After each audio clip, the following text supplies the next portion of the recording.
renovating a large turf area in the studio gardens. When it comes to renovation, homeowners have several options available to them depending on the species of grass and sometimes even the cultivar they wish to establish. One of those options is to lay sod like we're doing with this Tifway Bermuda grass.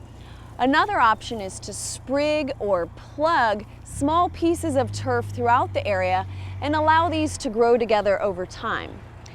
We can also, of course, start our grass from seed, and when we do this, we have bare soil followed by a small fuzz of grass that serves as a constant reminder that we need to take care of that establishing grass.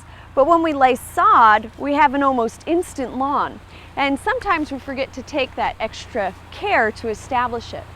Well, joining me today is Dennis Brigham from Bentley Turf Farms in Norman.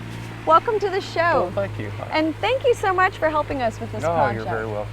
Now, I would love for you to share with us a little bit about establishing sod and what steps we need to do to get it to grow well. Well, number one is seedbed preparation. As almost anything you plant, a nice 3 to 4 inches of tilled soil. Okay. That way you've got it started out right. A lot of people don't do it. It will probably take them longer to establish their grass that way. Okay. Once we till that up, what do we want to do then? You would want to till it, and then you would probably want to water it and rake it and repeat that maybe 2 to 3 times to settle it back down a little bit. It would settle unevenly otherwise, and the more smooth you can get it before the sod comes down, the easier it is. Something we noticed when we were preparing this area, we had low spots and high spots.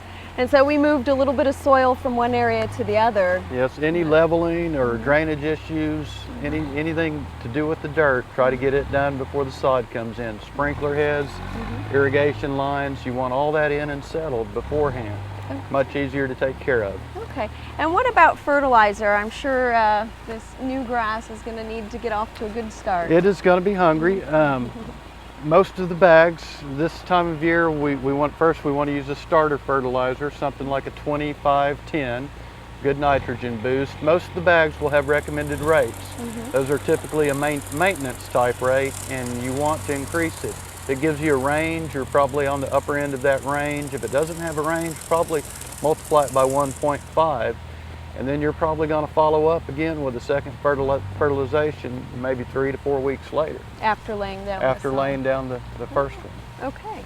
Now, are there some differences in establishment? You know, we're laying Bermuda here, but if we were laying a different species of grass? Well, yeah, time that it takes.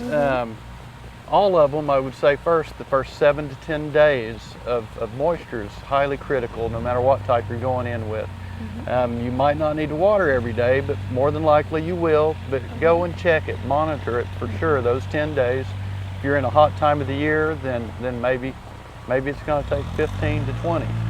The zoysia grass grows about 1/3 as fast as Bermuda. Okay. That's a good thing when it's established. So you don't have to mow it as often. Don't have to mow it as much. The bad thing, you're going to watch that 3 times longer than the Bermuda before it's established. Okay, so you have to be a little bit more patient. It's a grass for patient people. It is not good for impatient people. It's absolutely beautiful when it's established. It sure is.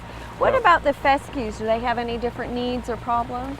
The fescue, as far as problems, we have seen more people love it to death than ignore it to death. How's that? Well, we get hot. We get July and August here in Oklahoma, and react. People, it's thirsty, and they knee jerk and they come running home that first evening after it was 100 degrees, and they water it. And they water it several evenings or every evening for a while. And fescue is very susceptible to fungus.